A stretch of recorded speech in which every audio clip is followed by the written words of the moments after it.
80% of jobs are never posted online. 80% of jobs are never posted on platform, not on Upwork, not on Fiverr, not on betterly.io. 80% of jobs are filled through word of mouth. So if you're a freelancer and you're struggling to get clients, you shouldn't just rely on the platforms. You should really tap into your own network and create your own opportunities within your network, within the people that are around you, because there's a lot of people relying on just the platforms. You're not the only one. And again, you just fall within the 20% of jobs that are posted online, and that's very competitive. I don't even know if it's 20% for copywriters, maybe for other freelancers, but for copywriting, it feels like 10% of the gigs are online and 90% is coming from this underground, sort of like referral-based marketplace, you know? I think that's the real game. That's where you win, because you're no longer doing this like thousands of cold email, a day strategies, right? I'm often saying to copywriters, hey, there are so many gigs, there's so much money, there are so many 5,000 to 10,000, even higher paid gigs, but many copywriters will say, oh, I thought copywriting's dead, I'm not seeing any gigs. Yeah, because they're not on the platforms. And that job or that gig never makes it to social media. What are some of the things that freelancers, copywriters can do to start thinking about how they can kind of build this network for themselves and break into that industry? So there's this thing called network harvesting that I like to call, because it's like a garden. If you have, like, picture your backyard, you're planting tomatoes and shit. You've got this backyard that's full of leads, but you spend your time looking in the front window. You're not really looking at your own backyard where all the treasure is. And so that's what this whole network harvesting is you've got the leads hiding in plain sight, but you're not really thinking about the way of getting them, because usually there's no structure. You're thinking, I don't have that big of a network. Everyone has a network. Even if you don't think you have a big network, you can still find a dozen prospects. I think that's the reason why I've never ran out of leads. As a matter of fact, I've had an overflow of leads, which is kind of an anomaly in the freelancing space. I've had most of my career more leads than I could handle. What you just said is like literally the playbook for exactly how I built my entire freelance business. Like everything. That is the most valuable 10 minutes on how to close clients I think we have on this channel. At this point, it's not really much of an opinion. I think a lot of this stuff is just data. This is just how it works.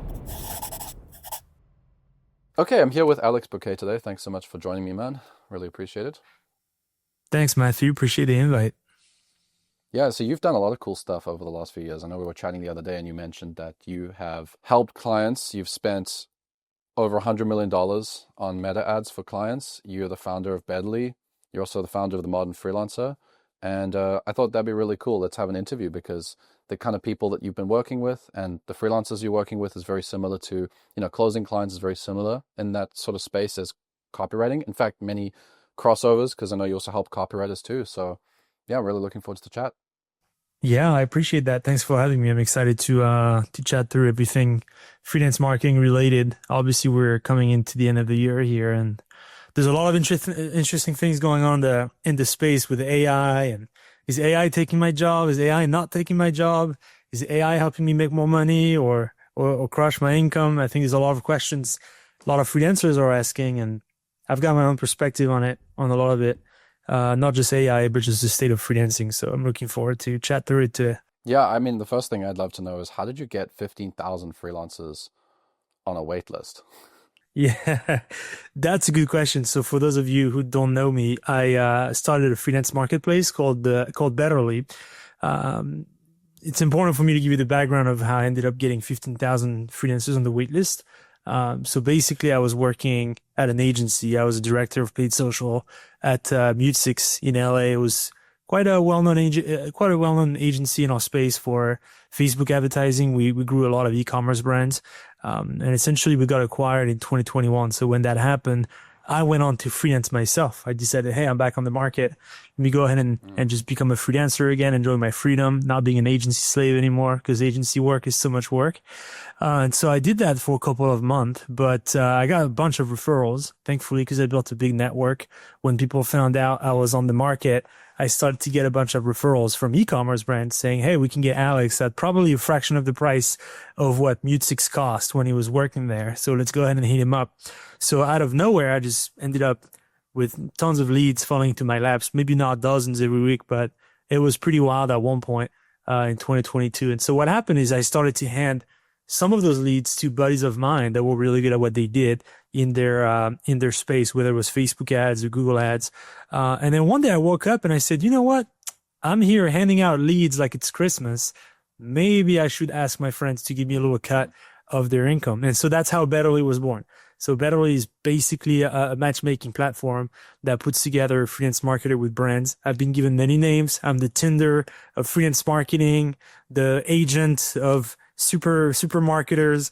But that's basically what we do. We match amazing talent with brands. And so long story short, we started to do that, got really good success, helped probably 150, 200 freelancers quit their day jobs, their 9 to 5 agency jobs or their in-house jobs to go full-time freelance. That was a lot of fun, and the word spread. So all of a sudden there's rumor in town that there's this new platform called Betterly that's not just like an Upwork or a Fiverr for low quality talent, but is actually US based and helps freelancers charge really big retainers, anywhere from 4,000 to 10,000.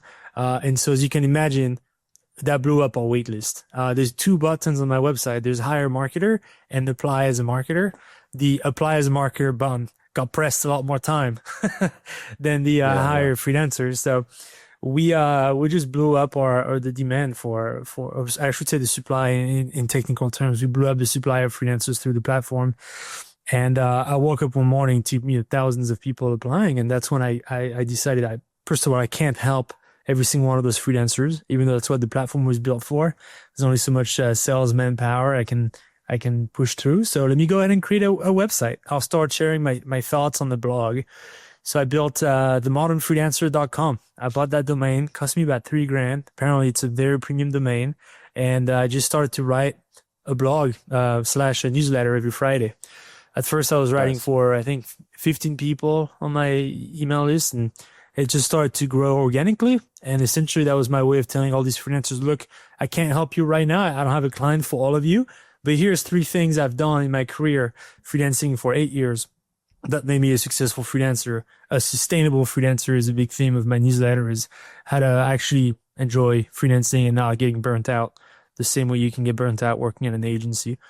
So yeah, that's how we blew up the wait list on Betterly.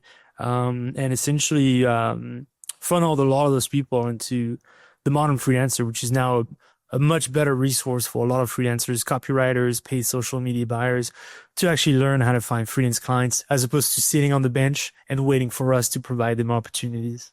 I was actually about to say that because, with 15,000 people looking for clients with that much supply, it's pretty clear that freelancers in general struggle to get high-paying clients. Like, that seems to be the biggest issue.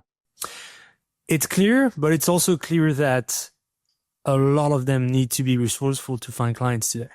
They can't just rely on platforms. Platforms are great, but 80% of jobs are never posted online. 80% of jobs are never posted on platform, not on Upwork, not on Fiverr, not on Betterly.io.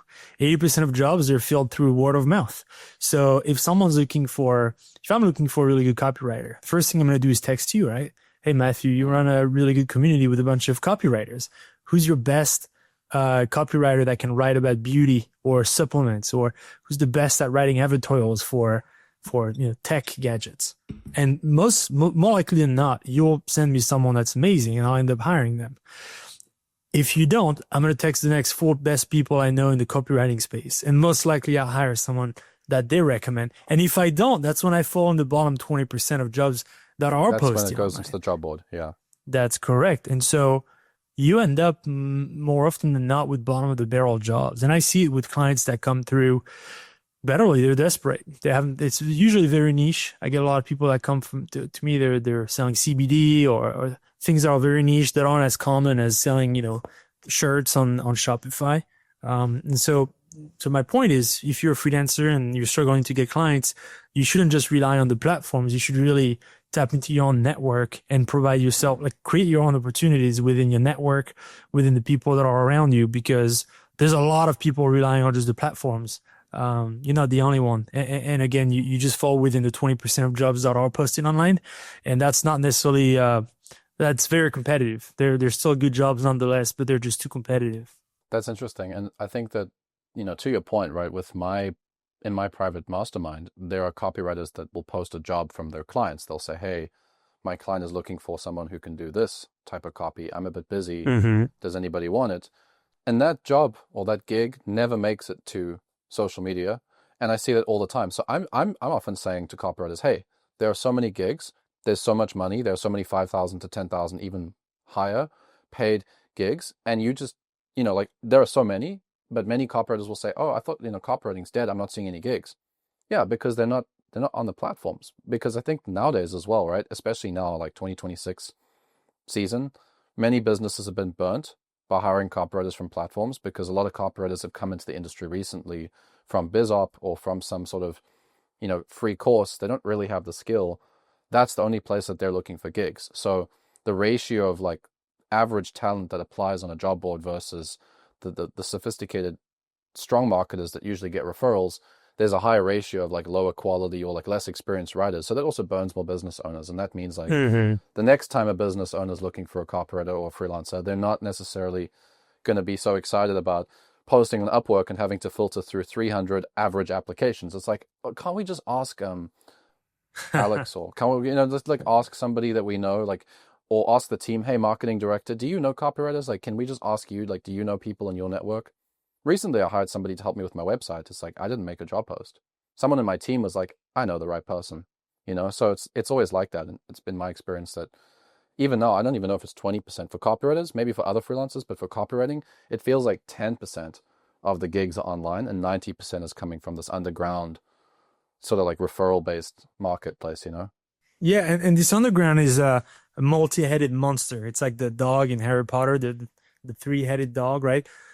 This is what that monster looks like, and you want that monster to be on your side. In other words, you want to be top of mind. So those people that get referred into new businesses, that's usually because there's one guy that comes in the business, a fractional CMO, a new VP of marketing hire that comes into an organization, and right away they bring on their own marketing team. And these are typically the same 5 freelancers they can count on their head. In other words, you've got to know people in the industry. You've got to make buddies with people that have an overlap with the industry you're working on. So if you know someone who's heavily invested in the VC side of things, that have access to a lot of brands, you want to become their go-to freelancer. You want to become their go-to copywriter. There's this one guy, Max, I met very early in my career in 2018. I got introduced to him by one of my coworkers who was in sales at our agency, and that guy was looking to hire a marketing agency, but he didn't have the budget. So my friend who worked at the agency introduced me. He said, hey, you should talk to Alex. Maybe he'll freelance it for you. This guy, Max, we've been doing projects almost every year since 2018. We're about to launch 2 more in January. I've literally made hundreds of thousands of dollars off of that one guy because he's a fractional COO. He's a chief operating officer. So it comes into organizations that are struggling with their operations. He cleans up the house and he brings on resources to execute. I'm his Facebook ad guy. And it's funny because every time he brings me on a job, I see the same team. It's Daniel is doing Google and Sammy's doing email. Yeah. It's always the 3 of us he brings on, and he'll bring. Yeah, it's literally jump in here, but I'm laughing about this because it's the same thing with me. Like I when I was working with a lot of business coaches, it's the same. It's like I'll have my one marketing director. He brings me on. I'm like, oh, hey Peter, nice to see you. Blake, nice to see you too. Nice to see you too. Oh, we got the same automation specialist as well. And then the next time, then let's say Peter introduces me to a team. If I go in there, it's like, oh, there's Blake again, and there's like they just seem to always be in the same accounts. It's a good point you make. That's really where the industry. That's actually like the real. I think that's the real game. If you want to make like serious money as a freelancer, that's like where the actual. That's where you win, because you're no longer doing this like thousands of cold email, a day strategies, right? Look, I teach a lot of different ways to find clients in my content, but the reality is 80-90% of my business comes from referrals and my own network. And again, the way of getting referrals is to become really good at what you do. That's the first thing. For anyone listening to this, the best sales strategy is not to go cold emailing, is to take more online courses, more TikTok videos, more YouTube videos. If you're a copywriter, you should be subscribed on X to the top 5 people who write about copywriting in your space, and you should consume their content. You should be on TikTok looking at the experts. You should be reading newsletters, listening to podcasts. I think that's the reason why I've never ran out of leads. As a matter of fact, I've had an overflow of leads, which is kind of an anomaly in the freelancing space. I've had most of my career more leads than I could handle. And the same is true of many of my colleagues from Mute6, is because we always made a big deal out of being lifelong students, going to conferences, going to Shop Talk every year, going to traffic and conversions in San Diego, investing some of your earnings back into your success is such a big deal, because when you stay on top of the game, that's when you get referrals. And those people who bring you on the table to work on some projects, that make them look good. Whenever I bring a freelancer to a client, which I've literally done over 1,000 times, there's no better feeling than when the client calls me and tells me, hey, your freelancer is crushing it right now. We've doubled our sales. We've hit new records, Black Friday, this and that. It makes me look good. And by extension, I'm going to refer that person 100 more times because they're going to make me look good every time. It's goodwill. And of course, it's revenue because of my business. But for most people who make referrals, it's not even about revenue. It's just about goodwill. They want to look good in front of the partner that they brought. And they're thinking of you because you got really good at your craft. So I'm, as a copywriter listening to this, right, I'm thinking, okay, do I need to join an agency and meet those core people there, and then the rest of my career is sorted out? Or like, how do I make that break in? How do I get into that sort of place? Because in my experience, right, for me, I was working in a like in-house gig. I think a very sort of, maybe not, it's not the same niche as you, but it was like a big company. And everybody in there was friends with, and then that same team sort of ended up being in all these other places, right? And it's like they kept bringing me along. And you know, your story sounds quite similar. You were in that group, you were in that company, and then you went off afterwards. Is that a prerequisite to make this work, or is there other ways that you can do this? It's not a prerequisite, but it's definitely a hack. When I graduated college, I really wanted to be an entrepreneur. I've watched way too many Gary Vee videos, and I thought I was a failure because I took a job. God forbid an ambitious entrepreneur takes a job before he starts his own thing, right? Well, it turns out that was the best thing I ever did, spending 4 years learning from the pros, learning on their dime, and actually getting paid to learn. That was quite amazing, but I'm seeing a shift these days. A lot more people don't even go to college, or they'll do a license for 2 years. I see a lot of people in our space skipping the whole formality of paying so much money to go to college or university. And so for those people that are getting started, some of them might be as young as 18, 19-year-old. If you don't have that exposure, whether not even to a company, but just through university, you don't feel like you have this real life network yet, then find your online world. Join the Discord communities. Join the Slack communities. Slack has an amazing community. There's the Growth Tribe. We had our own community through Betterly. There's tons of online communities where you can meet people and actually end up meeting them in real life or taking Zoom calls with them, virtual coffee. You can build a whole world online because of all those people starting communities. You have a community that's quite amazing, right? I've thought about that right from the get-go. You join a copywriting community like yours, immediately you're sort of like getting incubated in this ecosystem of hundreds of people who do the same thing you do. Isn't that amazing, right?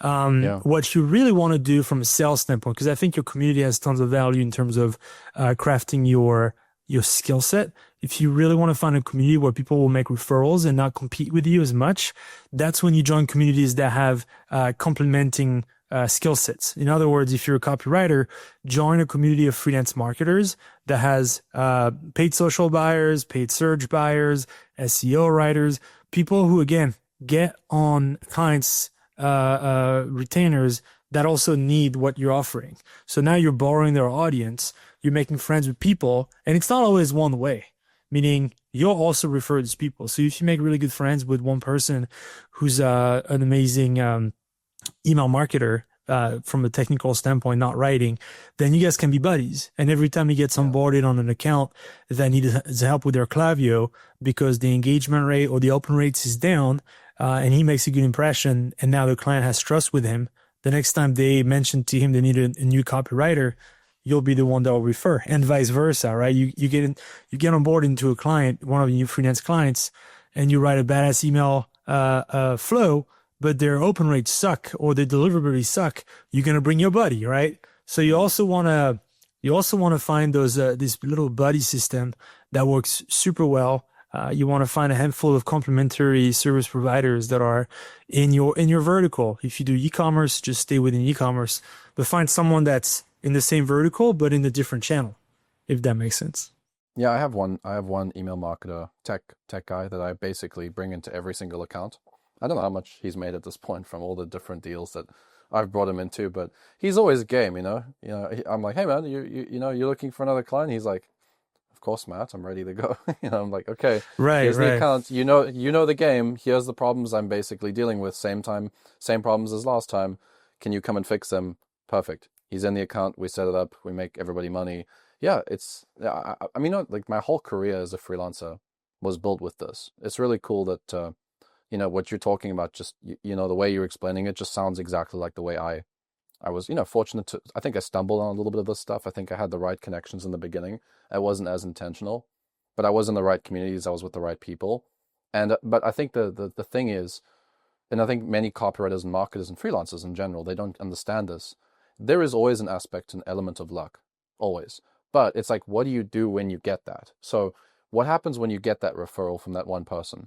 If you deliver properly and you crush it and you go all in and you actually treat that person correctly, you might get another $100,000 worth of business over the next 3 years. But most of the time, I think many freelancers, they don't know how to handle that or receive that referral the right way.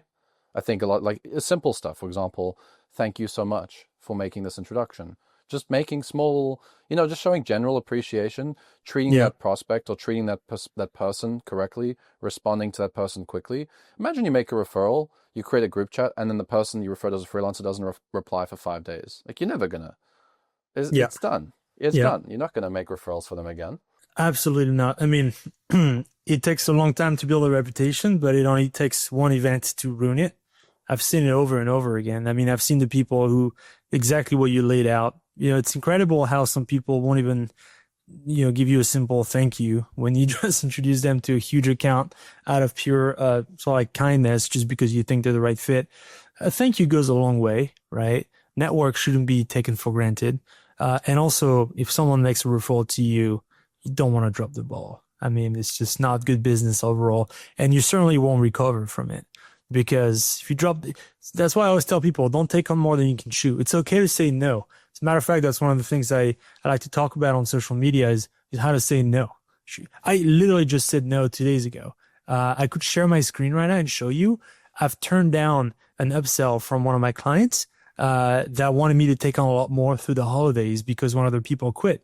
And I told him I can't. I will consider it.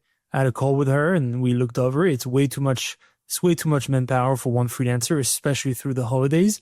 And I said, I'm not going to do you a favor taking this on, even though that was an extra $3,000 a month in retainer, because I'm not going to be able to do the same job as the person who was doing it before. As a matter of fact, this is an in-house job. So I was trying to be helpful. So I'm actually going to take on probably 10, 15% just to help her alleviate the transition. Basically, they're only going to run the bare minimum. But then very quickly, they're going to shift that responsibility over to their new marketing hire that starts in January. So I was trying to be accommodating, but also straightforward.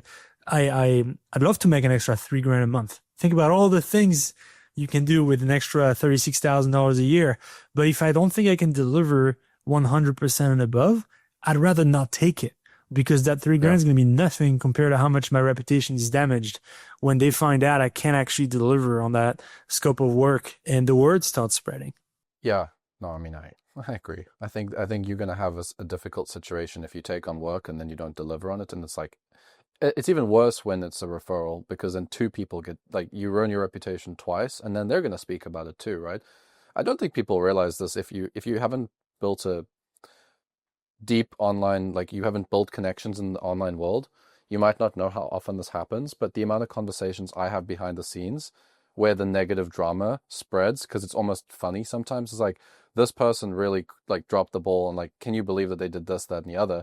Everybody's talking about that person behind their back. I try not to engage with that conversation, but people do that. Freelancers are brutal with each other. They'll have a conversation they'll have a conversation behind the scenes about somebody that dropped the ball or complained about something online or did something. And it's that person's reputation. Now they have all this invisible work that they have to do to try and recover it if they can, Yeah. And if you haven't experienced those conversations, maybe you've experienced the ones from freelancers talking about clients, because I've heard those as well.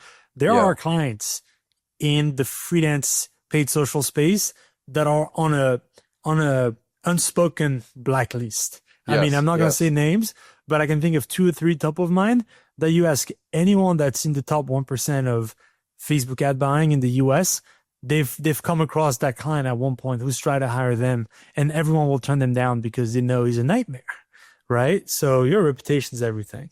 Yeah, those clients is funny. There's a couple of clients that I know, like within my community, we don't have a blacklist. You know, you can't actually have a blacklist, but it's an unspoken. It's like, no, you don't want that deal. It looks good. You don't want that deal. Don't go for it. You know, and then that person's like, why can't we find copywriters? Why they're always posting on this is, and it goes back to that barrel like thing that we were talking about, bottom of the barrel. It's like a lot of those clients that are blacklisted from the top 1%. They're the ones that are constantly posting on the job board, and then copywriters will like maybe get burned again and again. So a lot of copywriters Right. you might be thinking like, why am I always getting bad clients? It's like, well, the top 1% sometimes doesn't want to work with those people because of the bad experiences, and now you just get burnt, and then your data set is like warped because you think that that's like how most businesses are. It's like, no, it's just that they can't hire copywriters from referral because they've burnt their reputation. And then the opposite's true too with freelancers. Why is it I can't close any clients? Because you did this, that, and the other a few years ago, and the top 1% doesn't want to hire you. Now you have to like fix that or change niche or like, it's a mess. Yeah, if that happens to you, it's best to rebuild from scratch and rebuild that trust slowly. But in the end, it's worth it. Yeah. Okay, that's great. So if we were to go into, let's say, like a tactical thing, because I know actually you just did a workshop for us, literally like today. Like you just did a workshop for us, and I really appreciate it. The dojo loved it. It was very, very thorough, step by step. I know there's a few secrets in there that we'll keep in that training, but if you could touch upon what are some of the things that freelancers, copywriters can do to start thinking about how they can kind of build this network for themselves, break into that industry. Yeah. Like I said earlier, there's so many different ways to get clients. You can do cold emailing, you can apply on the platforms, you can do your own paid ads, basically limitless ways of finding clients. You go to a networking event, chamber of commerce type of stuff. I mean, the list goes on and on. But at the end of the day, the top freelancers I've worked with, 80 to 90% of their business came from their own network. Their own network and referrals. We're sort of like going on loop here with the referrals, but that's really what the top freelancers thrive on. It's referrals and their own network. So there's this thing called network harvesting that I like to call, which is it's not really a fancy term, but people always wonder, what the hell do you mean with network harvesting? It's because it's like a garden. If you have, like, picture your backyard, you're planting tomatoes and shit. You've got this backyard that's full of leads, but you too often you spend your time looking in the front window. You're not really looking at your own backyard where all the treasure is. And so that's what this whole network harvesting is you've got the leads hiding in plain sight, but you're not really thinking about the way of getting them, because usually there's no structure. You're thinking, I don't have that big of a network. Everyone has a network. Everyone has a network. Even if you don't think you have a big network, you can still find a dozen prospects. So I've got this little tracker I like to use that's broken down into 3 categories of potential clients. The first one is prospects. They're just my big list of people that I'm talking to on an ongoing basis. Every time I have a conversation, say I just met you on the street and we chatted and I found out we're sort of like in the same space. I do Facebook ads, do copywriting, boom. Matthew is in my prospect list. Maybe he's not a client, but maybe he can refer me to someone. I want him to remember me. I want to be top of mind. So this is my prospect. Or maybe I met a potential client at a networking event. Boom, he's in my prospect list. And I'm going to nurture those people until I move them up to the next bucket, which is my lead bucket. So if this person that I met at the Chamber of Commerce event turns out to be a good potential client, I move them up to leads. And that's when you start to have a conversation with them. You start to do an audit, you provide value. Maybe they've never ran ads before, or they send out emails, but no one reads them because their copywriting sucks. So maybe you write them an email, just show them what good copywriting could look like. Maybe you even let them try that email for free or for a flat fee that's lower than what you would typically charge, just to show them proof is in the pudding. And all of a sudden, that prospect that went from a prospect to a lead turns from a lead to a client.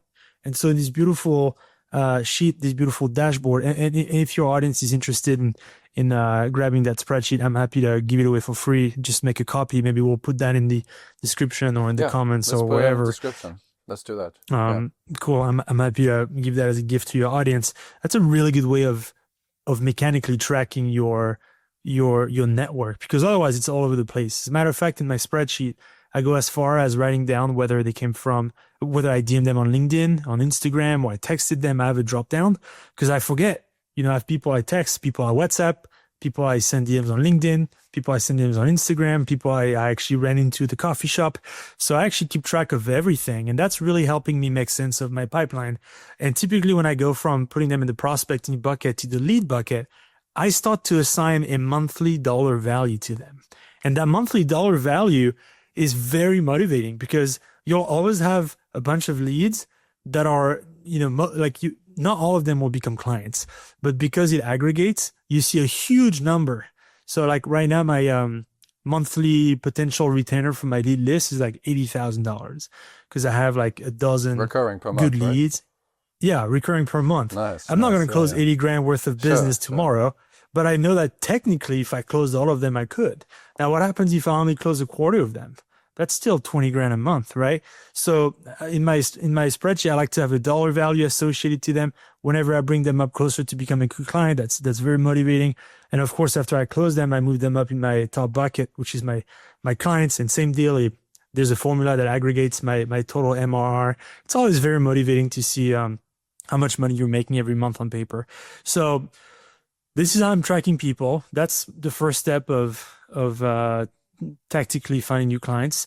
Now the game is to always keep your prospecting bucket at the bottom fueled. It's basically having logs and a fire, right? If you're running out of logs, your fire is going to die. I just came up with that, but that's actually a good analogy. If you run out of logs, your fire will die. So your logs are your prospects and the fire are your clients. I like you run out of logs, like that. No clients.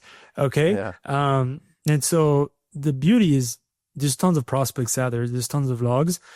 I break these guys into 4 different categories. I think I went over it earlier with your team. Is you got your hot prospects, your warm prospects, your cold one, and your frozen ones, and they're very different. So your hot prospects, they're basically ex-clients. So we all have a running list of ex-clients that are actually primed to start working with us again. So unless you actually wronged your client or really fucked it up for them, there's a chance you might be able to get them back, even if it's only been a couple of months since they've gone or a couple of years. Clients aren't sitting around all day after they leave thinking about giving you jobs. They're not sitting around thinking, I wonder how Matthew's doing. Maybe I should try and find him work again, right? No, they're not thinking about you. I don't take it personally. They're just not. It's your job to be top of mind again. And so this warm bucket's usually the first one I go after. It's just former clients. Coming up with a reason to hit them up. That's not just, hey, you want to work together again. You want to come up with some sort of value to bring to the table. Hey, I thought of you. I just read this article about the e-commerce product you sell. That industry is booming, and then I saw this new product coming out. Anyway, I thought of you guys. Maybe that gives you inspiration for your next line of product. Or hey, I was scrolling on Instagram and I saw this incredible ad that was actually an advertorial for one of your competitors. I don't know if you saw it, but it's pretty badass. And it looks like that converts pretty good for them. Just get the conversation going. Don't talk about yourself. Talk about something interesting to them. Clients come back. There's nothing is usually personal unless you really did something that messed up with their business. But a lot of time clients just leave because they have a natural cycle. They leave because there's the next best guy who pitched the next shiniest idea, right? But a lot of the time they also boomerang back because the grass is always greener on the other side. So I get clients all the time that leave and then we get them back a couple of months later or a year later. They start like do an agency tour. It's just a natural cycle of clients. By definition, if you stay with someone for a very long time, they don't get as excited as the person that just got onboarded. It's just natural, and you shouldn't take it personally if clients leave after a while. But you should always consider taking them back. Another good reason to bring them back is if you were just doing email copywriting when you last worked with them, maybe 6 months ago, and they ended up doing email copywriting in-house. Well, maybe now you do advertorials. So now you can send them an email and say, hey, I was just thinking about you guys. I do advertorials now. I wrote this incredible advertorial for this client. Here are a couple metrics that made me think of you. Here's 3 angles I just wrote down on my notes. Anyway, I thought you should know and would love to catch up sometime. And now you got a foot in the door, maybe with a new offer you have, right? So again, these are your warm prospects. There's one more in there I really like is all your mentors, your former bosses, anyone that really wants to see you succeed, that knows you, that's worked with you, is a really good fit to hit up. So Think about all the people in your warm bucket, write them down in your prospecting box, and reach out. So that's one way of finding clients. Second one is your warm prospects. Warm prospects, these are people that you actually sent proposals to.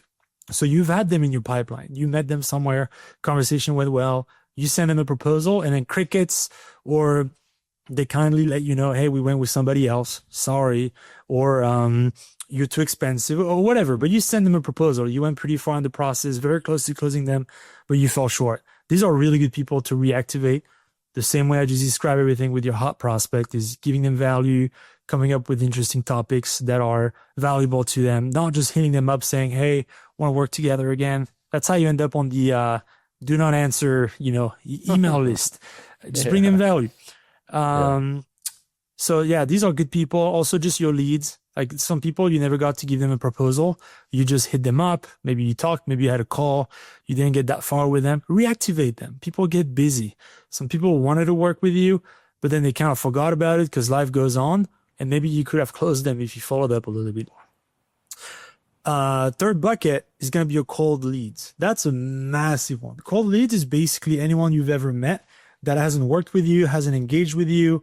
It could be former coworkers. You hit them up. Have you been? It's basically people you do a touch base with, very casual. Maybe you want to get some coffee. You want to grab 20 minutes to catch up on Zoom, and you want to ask them about them.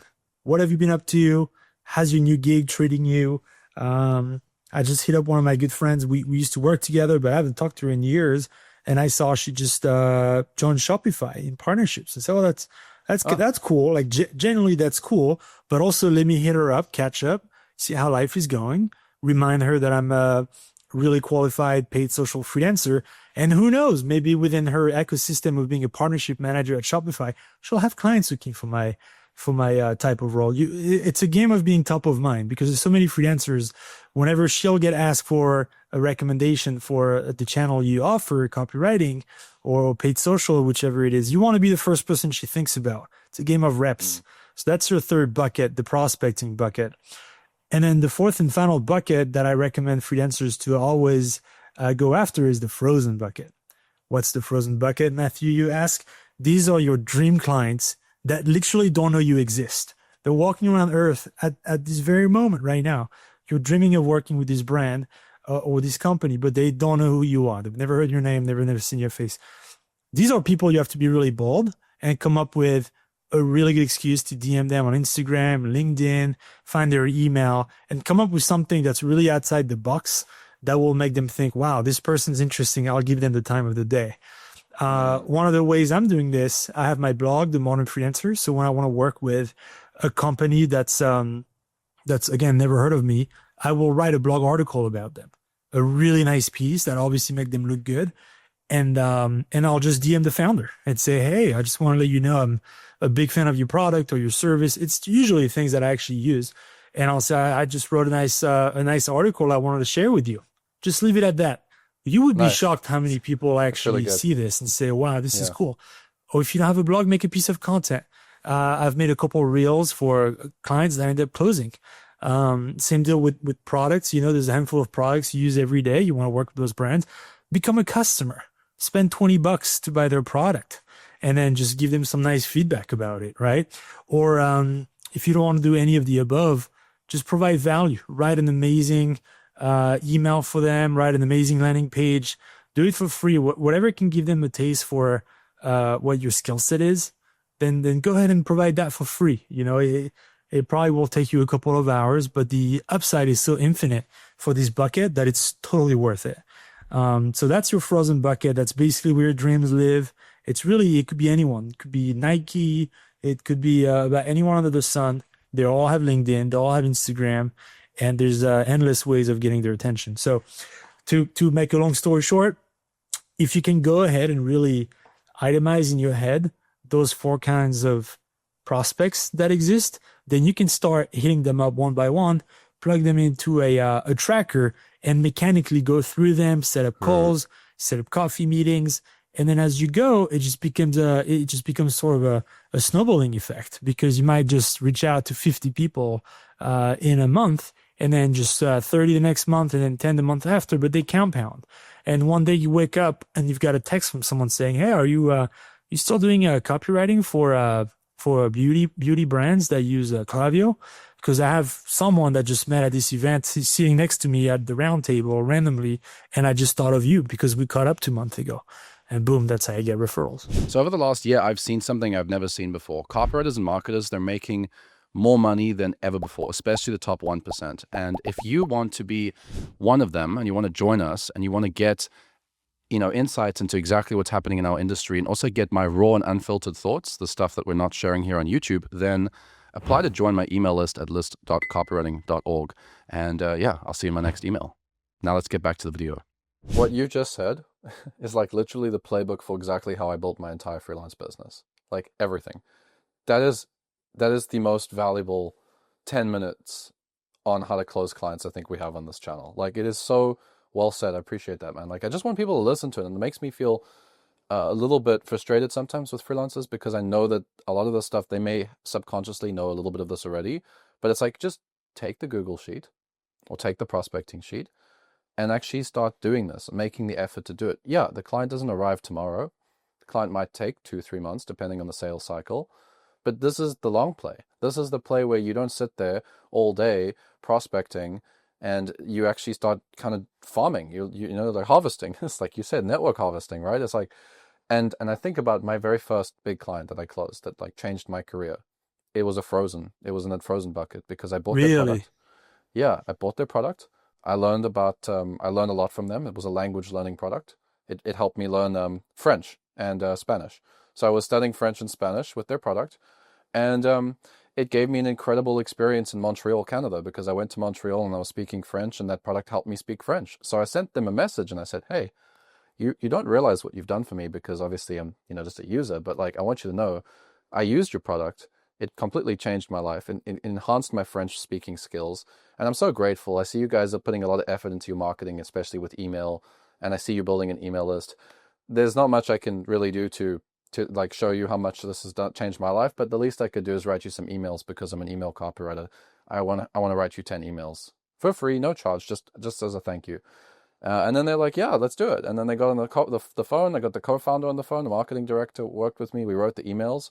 And then after those 10 emails, those free emails, they were like, "Oh, we want to," actually, I kind of built this into it. We had the last 3 emails as like selling something. I was like, "We need a landing page for these, for these last 3 emails." And he's like, "Okay, would you be open to writing the landing page, sales page?" I was like, "Yeah, sure. $1,500. First $1,500. There we go. Check. First $1,500. Like, well, it was my first big project. I looked at the check in the mail. I could see it was like shining. The light was shining. They sent me a physical check in Canada. I went to check that and I was like, "Okay, I'm a freelancer. I made it." But it's literally just because of that, it's like exactly what you said. And then some of my next clients, kind of similar. And then I started to work in teams. And then I applied literally the first 3, the hot leads, the warm leads, cold leads. I just did that. And 5 years later, $1 million, done. So it's like, you can do it too. Yeah. You can do it too. I mean, who in their right mind is going to say no to someone who's so dedicated to making your enterprise better? I mean, what's better than a really good copywriter? A copywriter who's a super user of your product. So if there's literally any product around you that's accessible, then I encourage you to really go after it. This is actually how I met the founder of Movement Watches, Jake. When I was in college, I had an entrepreneurship professor who pushed us to actually go after that frozen bucket. And at the time, I wasn't even selling anything, but he basically wanted us to come up with a product, a CPG brand we really liked, or a company we admire, the branding and everything they stood for, and reach out to the founder and get them to do an in-person interview for 30 minutes. That was very important. It wasn't a phone interview, a Zoom interview. It was an in-person interview. And as part of the assignment, you had to record it and take a selfie with the guy. So I looked around me. I remember thinking, okay, I admire Apple, but there's no way I'm going to get Steve Jobs on the phone. And I looked at my wrist, and I was wearing a Movement watch. And I actually backed them up on Kickstarter. I think that was probably back in 2016. So I was most likely one of the first 1,000 customers. And I found on Instagram this guy, Jake. He had like 10,000 followers, cool dude, entrepreneur. I was crazy looking up to him. And I DM'd him and I said, "Hey man, I'm I'm a college student, junior at USC. I know this sounds out of the blue, but I'm actually one of the first few hundred customers, I think, from Movement. I backed you literally when the brand didn't exist. Anyway, I have this assignment and I'm really looking up to you, and I'd love to see if you could take 30 minutes out of your busy day. I acknowledged he was busy, and sure enough, he was busy. He was in the middle of selling it for $200 million. And this guy gave me 30 minutes. Yeah. He gave me 30 minutes. It wasn't easy because the first time we set up the time, I showed up, guy didn't show up, no show. And so he disappeared for 2 weeks. And 2 weeks later, I followed up and he was like, man, I am so sorry. I was a no show. The stuff was crazy. I owe you big time. So now I got this guy I'm looking up to big time who's coming to my meeting, me, a nobody, a college student who feels like he owes me something because I followed up with him and he bought me coffee. We had coffee at Starbucks in Marina del Rey, California. I'll never forget. I put my phone down. I recorded the interview, took my selfie. And to this day, these guys saw my mentor. All of this because I went on my way to hit him up and show them I cared about his company. And no one's out of reach. This guy is the one who made my whole career. He told me, do not go work at a brand. Go work at an agency first. That's how you'll become a better marketer. And then once you become a really good marketer, go ahead and either start your own thing or start a brand or something, or go work at a brand. But he was always full of good advice. All off of one DM on Instagram. Yeah, it's Hey, crazy Matthew, how this can work. let me go ahead and close my curtain because I have the sun in my face. Go ahead.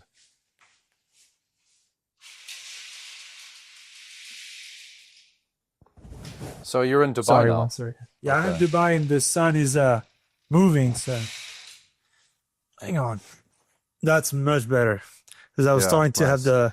I'm facing south. So sorry, I'm facing west. So I'm starting to have the sun in my face. But we're I was back. wondering if it's going to cook you because Dubai is pretty hot, right? So Yeah, yeah, it really What- is. when did you move to Dubai? You were in the States, right? And then you moved to Dubai? Yeah, I was in Los Angeles for 11 years from 2013 to 2024, basically. And then I moved to Texas for my last year in America.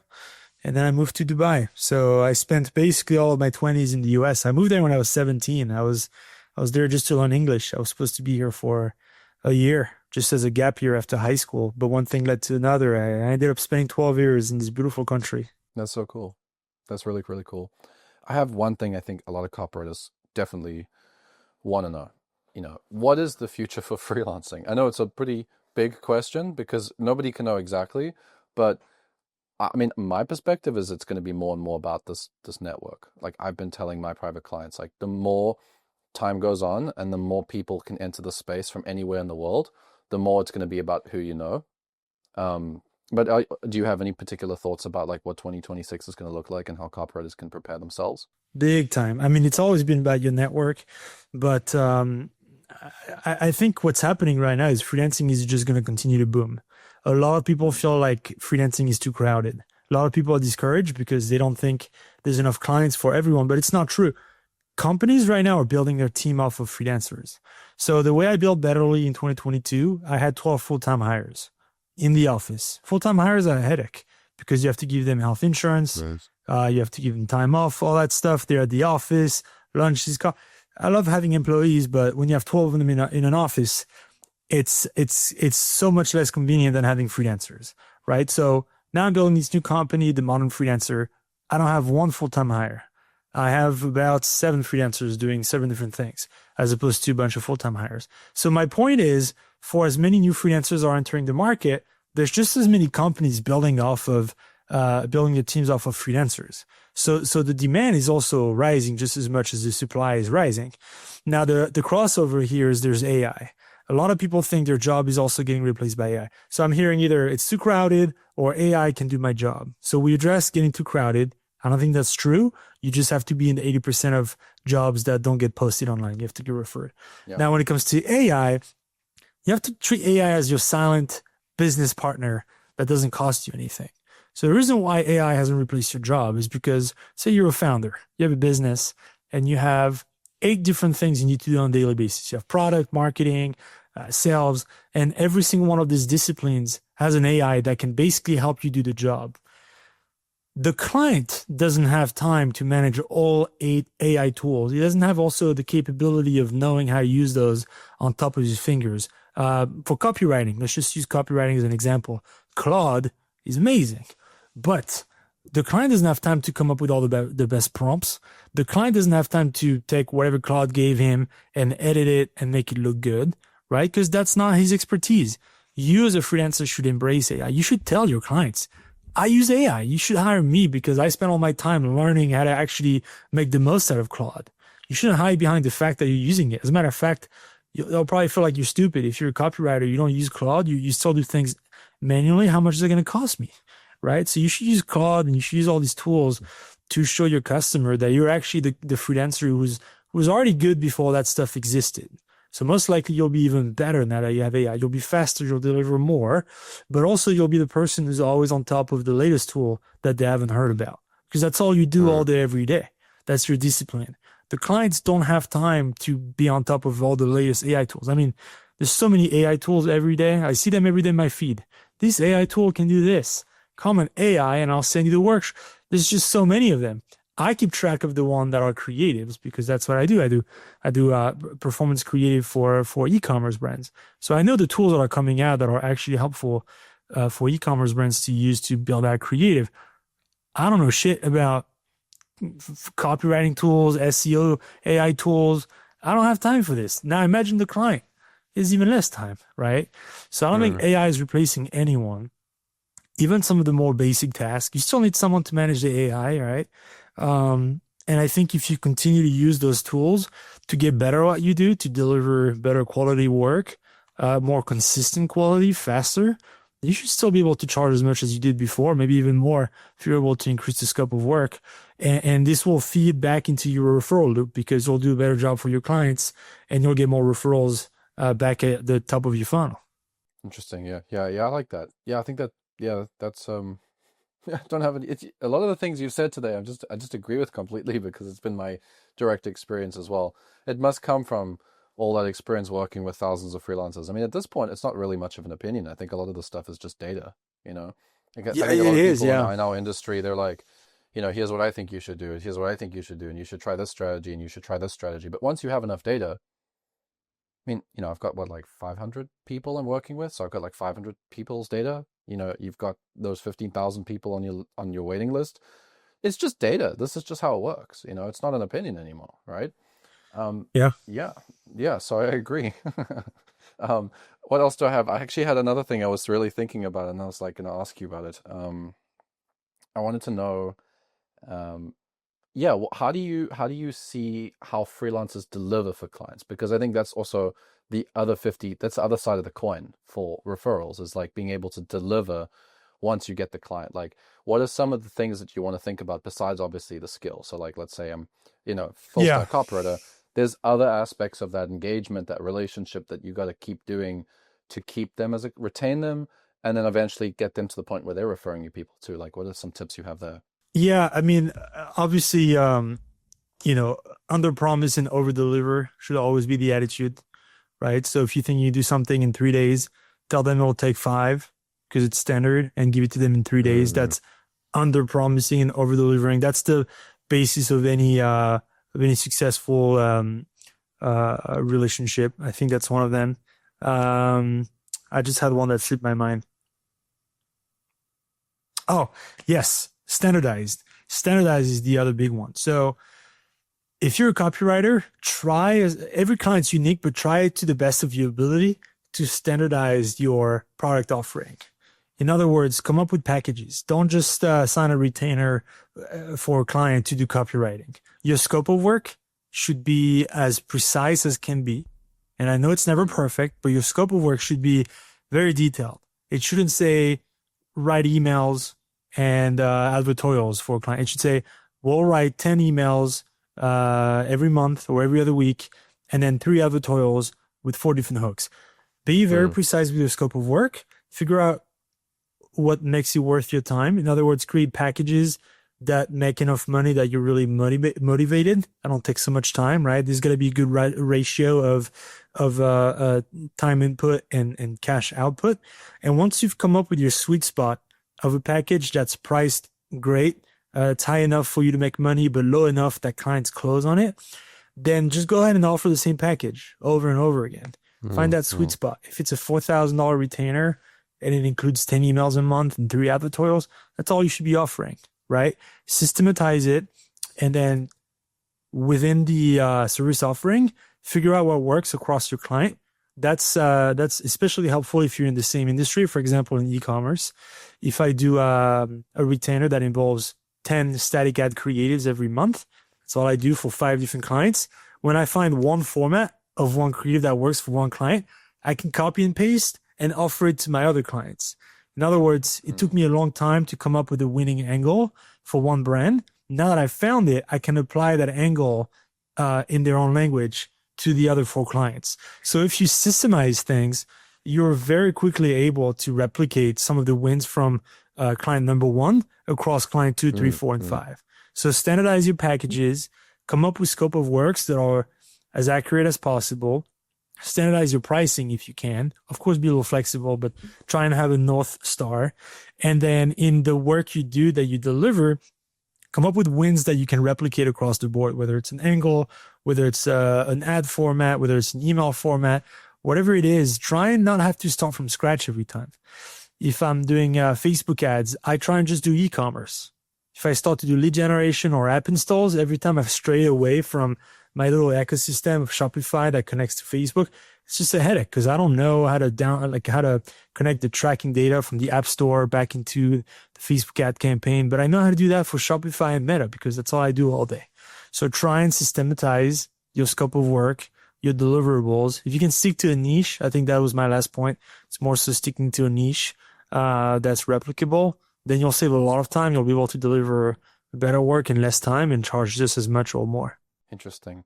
There's one thing I'm gonna not push back on, but like I want to get your thoughts on this because I've experienced a little differently with copywriting specifically. Like when you have, let's say, standardized packages, how do you balance the act of like prescribing exactly what that business needs versus the package that you've set up? Because sometimes I've seen that work where like a copywriter does have a standardized package and they've built up a good reputation. Like daily emails, for example, that's a pretty standardized package. But let's say like these days, a lot of businesses are looking for creative strategy, and each business kind of has a slightly different perspective of what they think creative strategy should look like for their business.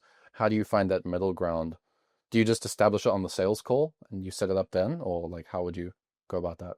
I think you should never get stuck to a certain number of deliverables.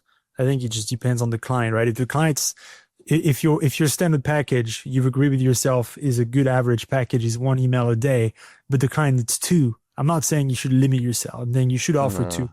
What I'm saying you should be careful is offering a completely different deliverable. For example, writing an email is pretty standard. Writing 1 email or 2 emails is the same process, right? Or writing 100 emails is the same process. But if they start asking you to write landing pages, you better know how to do landing pages, right? Again, writing 1 landing page or 10 landing pages, same process. Be careful what you start offering within your product offering, because when you have to start from scratch, learning how to do something new for every client, that's when it becomes very difficult. That's when you risk your reputation fast, right? That's right. That's right. And that's happened. The reason why I bring this up, that's happened to me. I took on a client that's an app install client. I'd never done app install, but I said, that's okay. I know Facebook ads. I know creative. How hard can it be? Turns out it's freaking difficult. I spent so much time figuring out how to track the data. It's completely different sending traffic from Facebook to Shopify, which is what I've done my whole career, to sending traffic from Facebook to the App Store to download an app. I had to relearn all these things, right? And then I did it again for lead gen, and there was this learning curve. When you start to venture into different deliverables or different industries, different verticals, that's when more often than not, you can face a really steep learning curve. And that's where you get into a danger zone. Unless you really want to stick to this niche, you love it, and you know you'll have more clients like that, then it's worth doing the learnings. But to the best of your ability, stick to one niche, become really good at it, come up with something that's replicable, fast, that you can do well, that you're known for. If it's writing copy for health and wellness supplements, that's a great niche. There's tons of work there. You should never try and work with a company that sells apparel for women, because now you have to learn a whole new world, right? I think that maybe that's a better example. Sometimes it's not just about the output, but like the actual email. It's also about the learning curve of learning the audience, because copywriting is all about the audience and triggering emotions. So if you know nothing about an audience, you have to relearn something from scratch every time. If you write for old people all the time, you know what triggers old people, then you can replicate across different products. If all of a sudden you have to write for Gen Z, you don't know how to write to Gen Z, you have to learn what ticks them, what triggers them, right? I think that was my point. Is try to standardize your offering as much as possible to the point that you're like a fish in the water. When you onboard a client, you already know what you're going to do before you even sign them. Because if you know how to do creative strategy, like for example, then, the package might be 3K here, 4K here, 2K here, but the process is the same, right? Yeah. Versus if you go in and I had that problem. I've had the same thing. I took on the client. I was eager. I think a lot of copywriters, especially once you crack like prospecting or lead gen, your network does have a couple of different types of fish that you're bringing. That's in. So right. you got to kind of like sift between them, right? So if you're getting success for the first time with like serious momentum, you got 3 clients on the table. One's a B2B software company. One's a language learning business. One wants you to write like ads. It's like, that's cool, and you could say yes to all of those, but you're going to burn out very, very quickly, and you're probably going to drop the ball. So it's like, I had that. So I had a client that I agreed to work with. They were an agency in Australia, and I thought, you know what, this agency, I came in with good authority. This was like 3 years ago. I had good authority. I came in as a sort of like a referral. They were like a multi-7-figure agency, and I was like, okay, how hard can it be? They had their own process for the way that they worked with all their clients because they're an agency, and they'd optimized this. They had like a specific type of landing page that they like to write. It was like there's a certain style because they were applying literally what we've just been talking about. Like they've systematized their process, right? I don't write landing pages like that, and I could probably learn, but within 48 hours of that project, I still remember I was sitting in Victoria in Canada at a friend's like desk eating cereal or something. I was like, I can't do this. I can't do this project. I don't know what they want. I wrote the sales letter, landing page. They came back to me and they're like, Matt, this is not what we want. And I was like, okay, well, let's, don't pay me. Like, don't pay me. Let me find you somebody really quickly. I don't think this is going to be a fit for either of us. I think the learning curve here is a bit too far for me. Plus I have other clients. It would be a disservice to actually continue the project to figure it out. Let me get you somebody that can integrate, and for the trouble, like don't worry about any payment, because I just don't want to like lose the reputation on it. But it was like clearly not a fit. So I think that's the thing as well, is like, can you cut the deal when you know it's not working? I think many copywriters, they're going to sit with that deal. I think had I been a little bit less experienced, and it was 3 years ago, and I've been like earlier in my career, like 6 years ago, I probably would have sat with that project, probably would have drank a crap ton of coffee in Red Bull, pulled my hair out, and I probably would have like lowered the quality of my delivery for all my other clients trying to fix this bad deal. Like all my other clients would have suffered because of this client. So it's like better to just cut the deal. It didn't work. It's not a fit.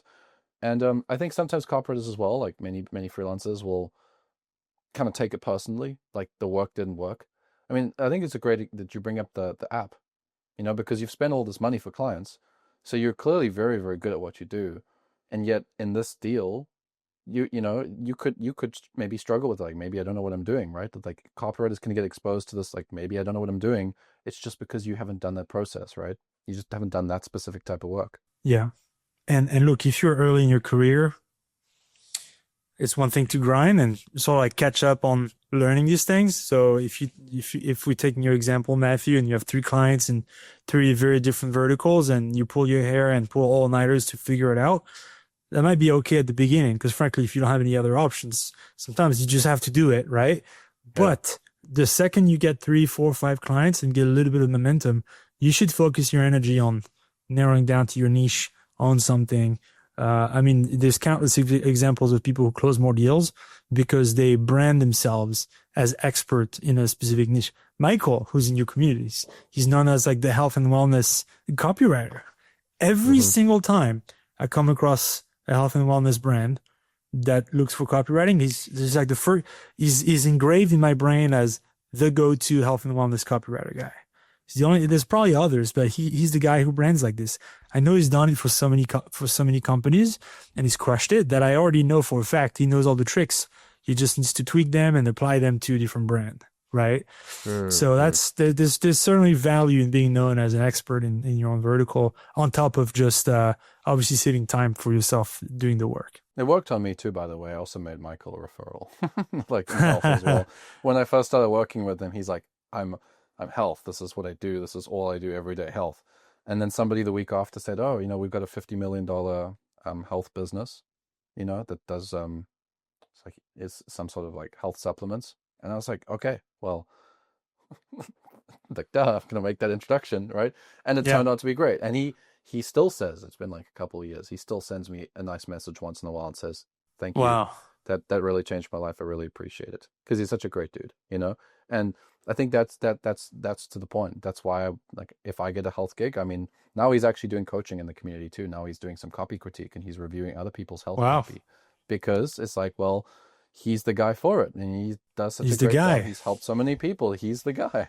So you got to become the guy or the girl, right? That does the thing that you do, right? Yeah. No, I really love this, and I really appreciate it. You coming on and sharing all these things with me, and also copywriters and some of the freelancers that listen to us. Where can somebody find you if they want to learn all your secrets? Modern Freelancer? Yeah, themodernfreelancer.com. I write a newsletter myself every Friday.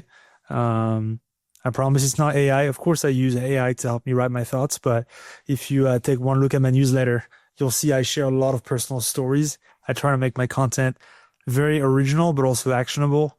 Basically, every email I write on Fridays, there's little nuggets like this. You can go straight into your freelance business and apply. I write long form blog content on my website as well. A lot of guides and how-tos. So I think there's value there. And then you can follow me on Instagram, the Modern Freelancer with _ the Modern Freelancer. I think it's a good place. Perfect. And then you guys have also got the resource in the description. We're going to be adding that as well. So yep. Cool. Thanks, Alex. Appreciate this, man. This was a great chat. Thanks so much, Matthew. Chat soon. Yeah, take care. See you.